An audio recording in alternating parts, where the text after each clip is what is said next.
हे guys, StudyIQ GS foundation course में आप सभी का स्वागत करता है। जैसा कि आप सब जानते हैं कि हमारे चैनल पे जीएस फाउंडेशन कोर्स की सीरीज चल रही है, जिसमें हम क्या कर रहे हैं, बेसिक लेवल पे यूपीएससी का प्रिपरेशन कर रहे हैं। हमारा एम जिसका क्या है, यूपीएससी 2026-27। ठीक है, इसमें हम बेसिक लेवल से हर चीज़ों को देख रहे हैं। आप हमारे चैनल पे अगर नए हैं तो आपको ये बात नहीं पता होगी, बट अगर पुराने आप हैं सब्सक्राइबर्स हमारे चैनल पे, जो आप हमें फॉलो कर रहे हैं, उन्हें पता होगा कि हमारे चैनल पे ऑलरेडी पॉलिटी की सीरीज स्टार्ट हो गई है, ज्योग्राफी की सीरीज स्टार्ट हो गई है, एनसीईआरटी की। अभी स्टार्टिंग तो एनसीईआरटी से ही होगा ना। और एंशियंट हिस्ट्री की भी सीरीज स्टार्ट हो गई है। एंशियंट हिस्ट्री में हम टीएन बोर्ड कवर कर रहे हैं। ठीक, एंशियंट हिस्ट्री में फर्स्ट चैप्टर हमने कवर कर रखा है, ठीक है, जो कि बेसिक था कि एग्जैक्टली हिस्ट्री होती क्या है। ठीक है, ये एंशियंट हिस्ट्री का सेकंड पार्ट है। रियल हिस्ट्री समझो यहाँ से हमारी स्टार्ट होती है। ठीक, सेकंड चैप्टर क्या है, pre historic India, the Harappan culture. इसको इरेज करते हैं, एक मिनट। देखो, इस पार्ट को इस चैप्टर को हम दो पार्ट में डिवाइड करेंगे। सबसे पहला तो स्टोन एज को देखेंगे और दूसरा आईवीसी को। ठीक है, तो इस चैप्टर को दो पार्ट में डिवाइड करेंगे, स्टोन एज और आईवीसी में। ठीक, बिना किसी देरी के चलिए वीडियो को आगे लेकर के चलते हैं और बहुत सारी चीजें कोशिश करेंगे कि इस वीडियो में हम सीखें। ठीक है, सबसे पहले तो देखो, समझ लो मेन हिस्ट्री हमारा यहाँ से स्टार्ट होता है। सबसे पहला, हिस्ट्री तीन पार्ट्स में डिवाइडेड है। हिस्ट्री तीन पार्ट्स में डिवाइडेड है। कौन कौन सा बताइए। प्री हिस्ट्री, प्री हिस्ट्री, फिर प्रोटो हिस्ट्री, प्रोटो हिस्ट्री, और फिर हिस्ट्री। तीन है कि नहीं, प्री, प्रोटो और हिस्ट्री। जो हिस्ट्री है वो तीन पार्ट्स में डिवाइडेड है। प्री हिस्ट्री का मतलब क्या, जहां पे कोई भी रिटन रिकॉर्ड ना मिले, कोई भी रिकॉर्ड लिखा हुआ ना मिले, तो मिलेगा क्या बताइए। यहाँ पे प्री हिस्ट्री में क्या मिलेगा, फिर पोटरी मिलेगा, आर्टिफैक्ट्स मिलेंगे, मेटल्स इंप्लीमेंट्स मिलेंगे, स्टोन टूल्स वगैरह मिलेंगे। तो प्री हिस्ट्री का मतलब कोई भी लिखित साक्ष्य उस जगह से हमें नहीं मिलेगा। सिर्फ और सिर्फ समझो कुछ समझने वाली चीजें मिलेंगी, कुछ चित्र मिलेगा, कुछ पॉटरी वगैरह मिलेंगे, सामान मिलेगा जिससे हम अंदाजा लगा सकते हैं, लेकिन कोई लिखा हुआ साक्ष्य हमें नहीं मिलेगा। ठीक है, इसका एग्जाम्पल के लिए पेन का कलर चेंज कर लेते हैं, ग्रीन करते हैं। आईवीसी, ये तो कलर पता ही नहीं चल रहा है, क्या होगा, आईवीसी, इंडस वैली सिविलाइजेशन। ये किसका एग्जांपल है, प्री हिस्ट्री का। सेकंड पॉइंट क्या आता है, प्रोटो हिस्ट्री। प्रोटो हिस्ट्री का मतलब उस हिस्ट्री के बारे में है जहां से हमें रिटन रिकॉर्ड्स तो मिलेंगे, लिखित साक्ष्य मिलेगा, लेकिन क्या होगा, वो जो रिटन रिकॉर्ड है वो अभी भी डेसिफर्ड नहीं है। मतलब कि अभी पूरे तरीके से उसको नहीं बताया गया है कि ये जो लिखा हुआ है इसका क्या मतलब है। समझ रहे हैं, लिखा हुआ तो मिलेगा, लेकिन पूरी तरीके से क्लियरली नहीं पता है कि वो जो लिखा हुआ है उसका क्या मतलब है। मतलब कुछ चीजों का मतलब पता है, सारी चीजों का मतलब नहीं पता है। ठीक, तो प्रोटो हिस्ट्री का एग्जाम्पल क्या हुआ बताइए आप, वैदिक पीरियड। क्या होगा, वैदिक पीरियड। और हिस्ट्री जिसका रिटन रिकॉर्ड्स भी मिला है और वो अच्छे से डेसिफर्ड भी है। ये कहाँ से शुरू होता है हमारा, गुप्ता पीरियड से, और थोड़ा बहुत समझ लो मौर्यन इन दोनों के बीच का है, मौर्यन पीरियड इन दोनों के बीच का है। ठीक है, तो ये समझ में आया। हिस्ट्री तीन पार्ट्स में डिवाइडेड है, प्री, प्रोटो और हिस्ट्री। प्री मतलब रिटन रिकॉर्ड्स मिला ही नहीं, रिटन रिकॉर्ड्स है ही नहीं, सिर्फ चीजों को, सामानों को, चित्रों को देख करके हम अंदाजा लगा सकते हैं कि अच्छा उस वक्त में क्या होता था, क्या क्या चीजें थी। प्रोटो हिस्ट्री, रिटन मिला तो है लेकिन डेसिफर्ड नहीं है, वो क्या लिखा है ये हमें नहीं पता चल रहा है। ठीक है, हिस्ट्री का मतलब रिटन भी मिला है और हमें पता भी है कि उसमें क्या लिखा हुआ है। ठीक, तो हिस्ट्री तीन पार्ट्स में डिवाइडेड, ये चीज समझ में आया। चलिए अब हम इसको यहाँ पे देख लेते हैं। यही कह रहा है, history of human settlement in India goes back to prehistoric time. यहाँ से आईवीसी ये कह रहा है भारत की जो हिस्ट्री है वो कहाँ से स्टार्ट होती है, प्री हिस्ट्री टाइम से ही, जहाँ का रिटन रिकॉर्ड्स हमें नहीं मिलता है। क्योंकि आईवीसी से मोस्टली हम लोग यही चीजें देखे ना, stone tools, pottery, artifacts, metal implements, यही सारी चीजें तो मिलती हैं। ये वही बता रहा है कि प्री हिस्ट्री का मतलब जहाँ से कोई भी रिटन रिकॉर्ड्स ना मिले। ठीक है, कुछ रिमेन्स, हर चीज की कुछ बची हुई चीजें हमें मिले, वो क्या होता है, प्री हिस्ट्री होता है। ठीक, in India pre historic period divided into, अब देखो, चलो जी इसका भी हम एक चार्ट बना ले क्या, इसको ऊपर बना लेते हैं। ये तो हमारा हो गया कि हिस्ट्री 3 पार्ट्स में डिवाइडेड है, प्री, प्रोटो और हिस्ट्री। अब प्री हिस्ट्री भी 3 पार्ट्स में डिवाइडेड है, इसको यहाँ देख लेते हैं। प्री हिस्ट्री, पहली हिस्ट्री यही तो है जिसका एग्जाम्पल क्या है, आईवीसी। ये 3 पार्ट्स में डिवाइडेड है। प्री हिस्ट्री का एग्जाम्पल स्टोन एज, ये 3 पार्ट्स में डिवाइडेड है। जब ये देखे रहेंगे ना तो चैप्टर पढ़ने में आप लोगों को बहुत आसानी होगी। पहला क्या होगा, पैलियोलिथिक, पैलियोलिथिक एज। दूसरा क्या होगा, मीजोलिथिक, मीजोलिथिक एज। और तीसरा नियोलिथिक एज, नियोलिथिक एज। अब ये लिथिक का मतलब क्या होता है, लिथिक का मतलब स्टोन होता है, ये ध्यान दीजिएगा। स्टोन किसका मतलब है, लिथिक का मतलब। ठीक, अब अप्रॉक्स टाइम पीरियड देख लेते हैं। पैलोलिथिक का क्या होगा, 10,000 बीसी के पहले का जो भी टाइम पीरियड है वो किसका है, पैलोलिथिक एज का है। ठीक है, मीजोलिथिक का कब से है, 10,000 से लेकर के 6,000 बीसी तक, 6,000 बीसी। ठीक है, और नियो का 6,000 से लेकर के 4,000 तक। ठीक, तीनों समझ में आया। चलो अब यहाँ पे एक छोटा सा कॉन्सेप्ट आप लोग समझ लो। पैलियोलिथिक एज में क्या हुआ था, अभी ह्यूमन पूरी तरीके से डेवलप समझ लो हो गए थे, बस एक जगह से दूसरी जगह जा रहे थे। ठीक है, ये लोग पैलियोलिथिक एज में क्या कर रहे थे, अब इनके पास इन्हें खाने के लिए क्या था, कुछ ऐसा कुछ पर्टिकुलर उस समय आग वाग का तो ये आविष्कार नहीं किए थे अभी तक।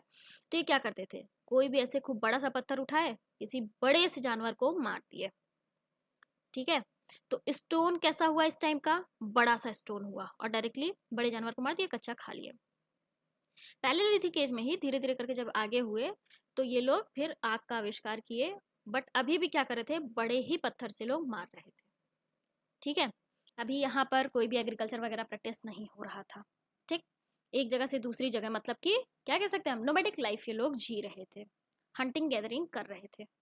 ठीक है, अब धीरे धीरे करके क्या होता है, टाइम बीतता जाता है और पैलियोलिथिक से लोग मीजोलिथिक की तरफ बढ़ते हैं। तो क्या करते हैं, ये लोग सोचते हैं कि अब हम सॉरी, एक पर्टिकुलर जगह पे जानवर मार के खा गए, फिर ये दूसरी जगह गए, तो ये क्या सोचे कि ऐसे हम तो करते रहेंगे तो इसका मतलब क्या हुआ, कुछ नहीं हुआ। तो हम एक काम करते हैं, कुछ जानवर को इकट्ठा करके और हम एक ही जगह रहते हैं, जिससे क्या होगा, हम हमारे पास जानवर भी रहेंगे तो हम उन जानवर को खा भी लेंगे, उन जानवरों को खा भी लेंगे। ठीक है, तो ये क्या करना शुरू किए, यहाँ से डोमेस्टिकेशन। अभी ये आगे बढ़ रहा है मीजोलिथिक के साइड में, तो तभी ये डोमेस्टिकेशन करना धीरे धीरे करके शुरू किए।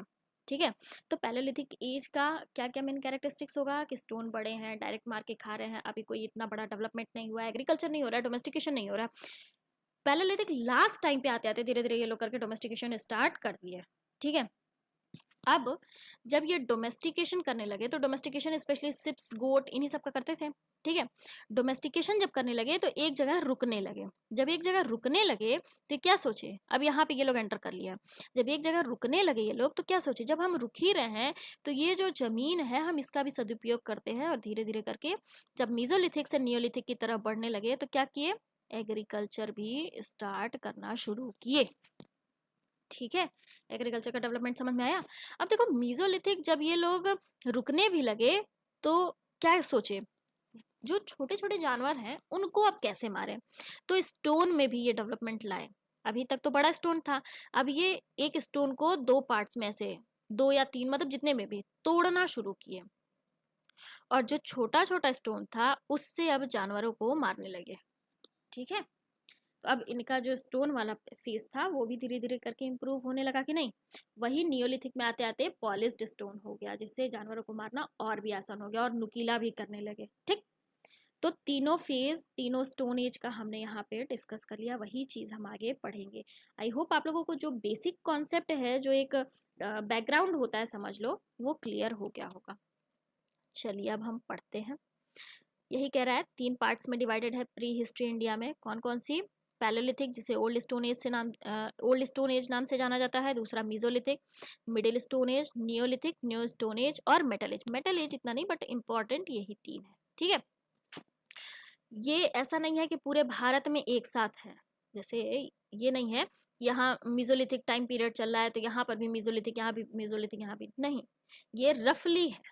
ठीक है, अब डेटिंग हमें कैसे समझ में आता है? डेटिंग के लिए दो है, एक तो रेडियो कार्बन डेटिंग और दूसरा क्या है?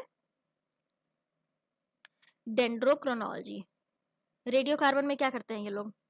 ऑर्गेनिक मटेरियल्स पे कार्बन कितने टाइम से लॉस हो रहा है इस बेसिस पे लोग पता करते हैं कि कितने साल पुराना है। ये इतना इंपॉर्टेंट नहीं है, ये सारी चीजें जो मेन है वो हम लोग देखते हैं यहाँ पे। यहाँ से हमारा स्टार्ट है पैलेयोलिथिक और ओल्ड स्टोन एज। कैसे क्लासिफिकेशन वगैरह है ये सारी चीजें हमने डिस्कस कर लिया। आई होप आप लोग को समझ में आ रहा होगा। तो चलिए अब हम शुरू करते हैं। पैलेयोलिथिक जिसे ओल्ड स्टोन एज भी कहते हैं। ठीक है, ये क्या है? Old stone age sites are widely found in various parts of Indian subcontinent. ये सारे साइट्स हैं जहाँ किसके?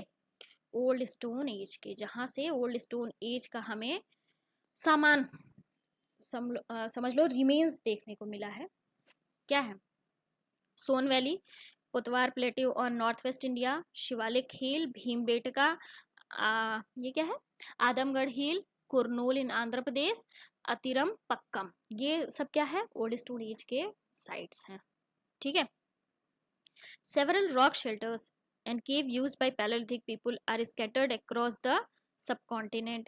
They also lived rarely in hut made of leaves. Obviously बात है, अभी हमने पीछे डिस्कस किया पैलेयोलिथिक में सडन से लोग रुकना नहीं शुरू कर दिए थे। ठीक है, अभी रुकने के बारे में सोच ही रहे थे। तो जब रुकना नहीं शुरू करेंगे तो अभी घर और तो इतने अच्छे से ये लोग बनाएंगे नहीं। जब रुकने लगेंगे एक जगह पे तब तो ये घर का निर्माण करना शुरू करेंगे।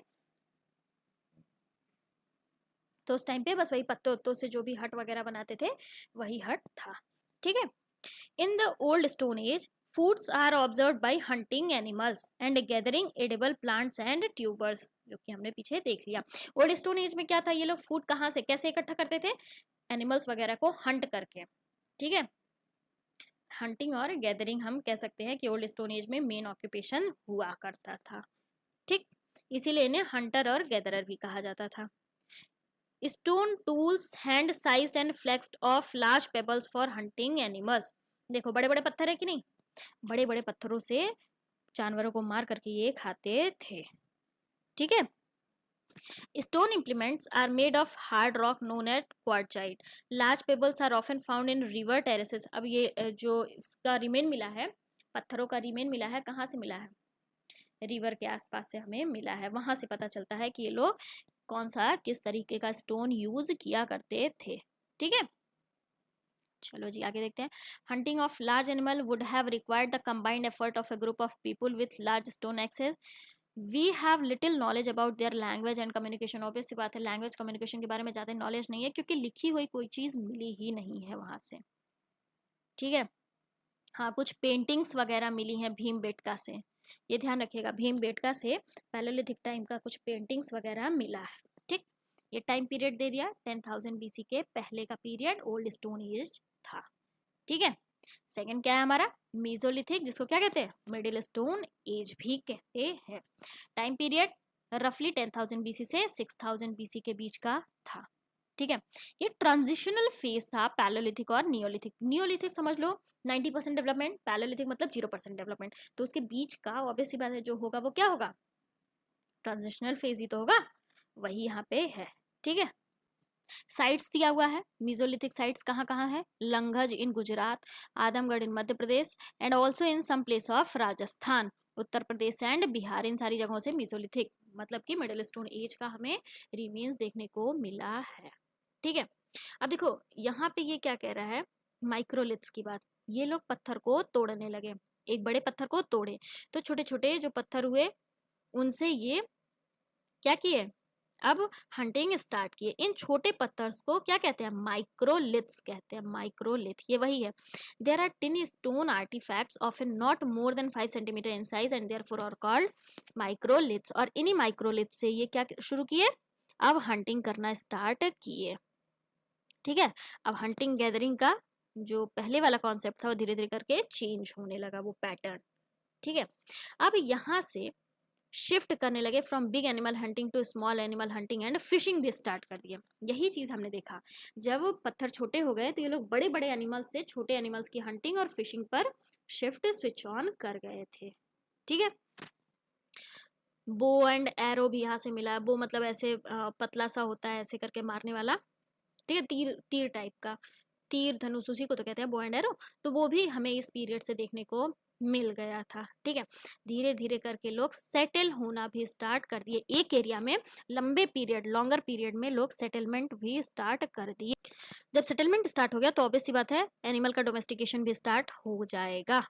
जब एक जगह रहने लगे तो क्या सोचे कि जब रह ही रहे हैं तो एनिमल को डोमेस्टिकेट भी करते हैं, जिससे हम जो जानवरों की कमी होगी, खाना खाने के लिए जो जानवरों की कमी होगी वो नहीं होगी। और साथ ही साथ धीरे धीरे करके एग्रीकल्चर वगैरह भी स्टार्ट कर दिए। इस टाइम का कुछ एनिमल बोन भी पाया गया है, जैसे कि डॉग का, डियर का, बोर का, ऑस्ट्रिच का। ठीक है, तो यहाँ पे हमारा मेसोलिथिक पीरियड भी कंप्लीट होता है। अब हम क्या देखेंगे, नियोलिथिक एज को देख लेते हैं। ठीक, चलिए जी अब इसको देखते हैं। देखो, नियोलिथिक एज का टाइम पीरियड क्या है, 6000 बीसी से 4000 बीसी। इसके रिमेन्स कहाँ कहाँ से मिले हैं, कश्मीर वैली, चिरांदिन बिहार, बेलन वैली इन, एक minute, Uttar Pradesh and several places of Deccan. मतलब कि ये सारे डेक्कन और नॉर्थ इंडिया से हमें नियोलिथिक साइट्स मिले। अब साउथ के हम देख लेते हैं, मास्की, ब्रह्मगिरी, हल्लूर एंड कोडिकल इन कर्नाटका, पयमपल्ली तमिलनाडु, उटनूर इन आंध्र प्रदेश। ये सारे जो साइट्स हैं वो कहाँ के, साउथ इंडिया के।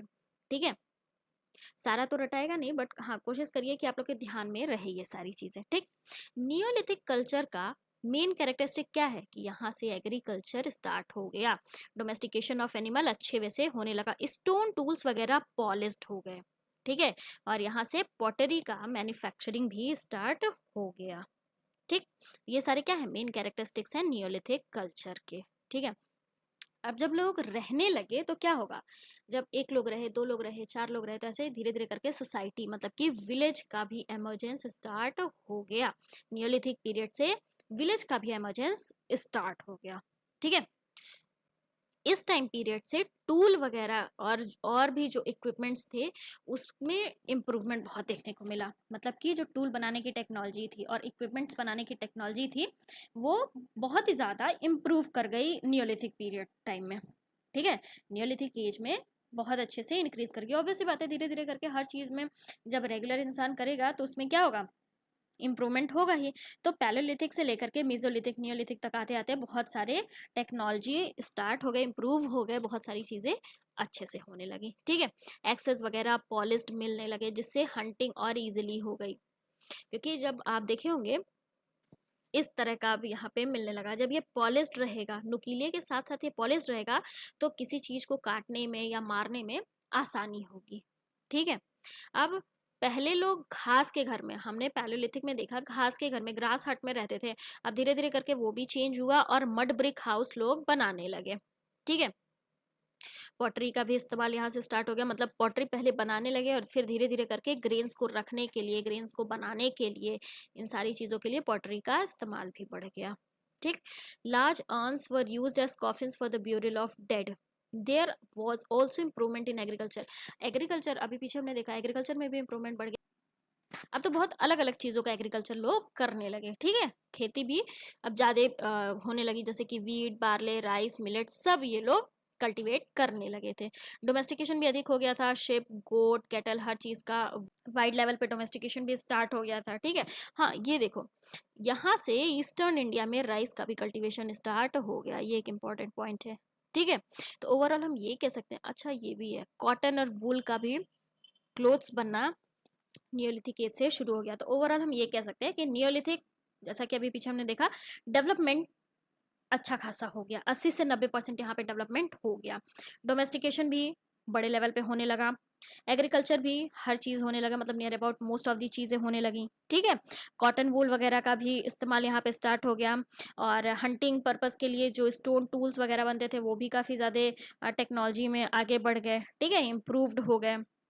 ये सारी चीजें नियोलिथिक एज से स्टार्ट हो गए। ठीक, अब नेक्स्ट हमारा क्या आता है, मेटल एज। नियोलिथिक एज के बाद क्या आता है हमारा, मेटल एज में बहुत सारा आएगा। तो नियोलिथिक के बाद पहला क्या आएगा, चैल्कोलिथिक, इसको क्या कहते हैं, कॉपर स्टोन पीरियड। अब देखो नियोलिथिक के बाद क्या हुआ, कॉपर और ब्रोंज का इस्तेमाल शुरू हो गया। The technology of smelting metal ore and crafting metal artifacts is an important development in human civilisation. Neolithic age के बाद क्या हुआ, अब कॉपर ब्रोंज वगैरह का भी इस्तेमाल अच्छा खासा शुरू हो गया। जब आप आईवीसी पढ़ेंगे तो देखेंगे कॉपर वगैरह के, ब्रोंज के बहुत सारे फिगराइंस वगैरह वहां पे मिले हैं। इस बार यूपीएससी में इस पे क्वेश्चन भी पूछा है, ठीक है। But the use of stone tool was not given up. ऐसा नहीं था कि ठीक है मेटल्स इस्तेमाल में तो आ गए, इसका मतलब ये नहीं कि जो स्टोन का यूज था उसको खत्म कर दिया गया, ठीक। अभी भी बहुत सारे माइक्रोलिथिक टूल्स वगैरह, जो माइक्रोलिथ स्टोन्स थे वो यूज हो रहे थे, ठीक है। और इंडिया में बहुत सारी जगहों पे ये कल्चर, चैल्कोलिथिक कल्चर, मतलब बहुत सारी जगहों पे इसके साइट्स देखने को मिले हैं और यहाँ से चैल्कोलिथिक कल्चर स्टार्ट हो गया, ठीक है। जनरली रिवर वैलीज वगैरह के पास ये कल्चर्स होते थे, क्योंकि देखो क्या होता था, ट्रेड करने के लिए भी आसान था। अगर बाहर से मेटल्स को मंगाया जा रहा है तो रिवर के पास रहेंगे, तो हमने पीछे भी डिस्कस किया, रिवर के पास ट्रेड करना आसान उस टाइम पे था, आज भी था, चीपर होता है, ठीक है। इसीलिए जो भी चैल्कोलिथिक कल्चर का हमें वो मिला है, क्या साइट्स मिले हैं, वो मोस्टली रिवर वैली के पास मिले हैं। उसके पीछे का रीजन, क्योंकि अगर बाहर से मेटल्स वगैरह को मंगाया जा रहा है तो आसान होगा वहां पे ट्रेड करना। जब यहाँ पे, यही रीजन है ना, ऐसे आ जाएगा आसानी से तो यहाँ पे स्मेल्टिंग वगैरह इजिली हो जाएगा, ठीक। हड़प्पन कल्चर, चैल्कोलिथिक कल्चर का एक सबसे इंपॉर्टेंट एग्जाम्पल हड़प्पन कल्चर, अभी हमने जस्ट देखा, ठीक है। देखो in South India the river valley of Godavari, Krishna, Tungabhadra, Pennar, Kaveri was settled by farming communities during this period, although they were not using metal in the beginning of metal age। Obviously बात है, हमने पहले ही देखा है कि हर जगह यूनिफॉर्म वे में, मतलब चैल्कोलिथिक कल्चर अगर नॉर्थ में चल रहा है तो साउथ में भी चलेगा, ऐसा नहीं था। तो वही चीज़ यहाँ पे कह रहा है कि जो साउथ वाले पोर्शन थे, मतलब कि ये जो कृष्णा, तुंगभद्रा, पेन्नार, कावेरी रिवर वगैरह था, यहाँ पे लोग अभी भी एग्रीकल्चर ही कर रहे थे। जहाँ पे नॉर्थ में, इस एरिया में लोग मेटल्स को यूज करना स्टार्ट कर दिए थे, मेटल्स का स्मेल्टिंग वगैरह स्टार्ट कर दिए थे। वहाँ पे जो साउथ वाला पोर्शन है, यहाँ पे अभी भी लोग एग्रीकल्चर ही कर रहे थे, ठीक है। नदियों के आसपास एग्रीकल्चर ही कर रहे थे, ठीक। बाद में चल करके ये लोग मेटल का इस्तेमाल किए, ठीक है। चैल्कोलिथिक कल्चर के बाद आयरन एज स्टार्ट हुआ।